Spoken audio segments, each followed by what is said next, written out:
দীর্ঘদিন থেকেই ফরিদপুর ৪ আসনে আওয়ামী লীগের প্রেসিডিয়াম সদস্য কাজী জাফরুল্লাহ ও সংসদ সদস্য নিক্সন চৌধুরীর মধ্যে দ্বন্দ্ব চলছে। উপজেলা পরিষদ নির্বাচনের তৃতীয় দফার ভোটের আগে আবারও কথার লড়াইয়ে দুপক্ষ।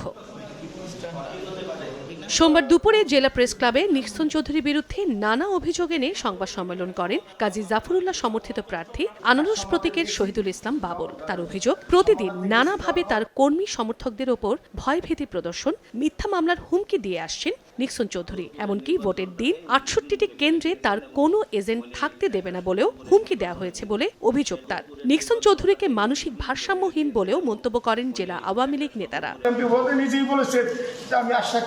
এজেন্ট দিতে দিব না।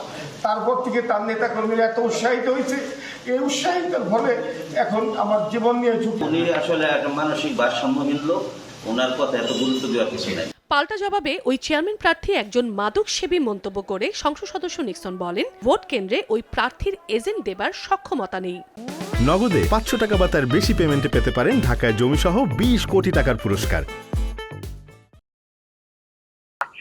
সেন্টারে আমি এজেন্ট দিব না, আমি মানসিক ভারসাম্যহীন দেখেই তো আমাকে ২ লাখ ১.৫ লাখ লোক ভোট দিচ্ছে। ও একটা নেশাগ্রস্ত পেন্সিল খায়, ওর কথায় আমাকে আসে দেয়।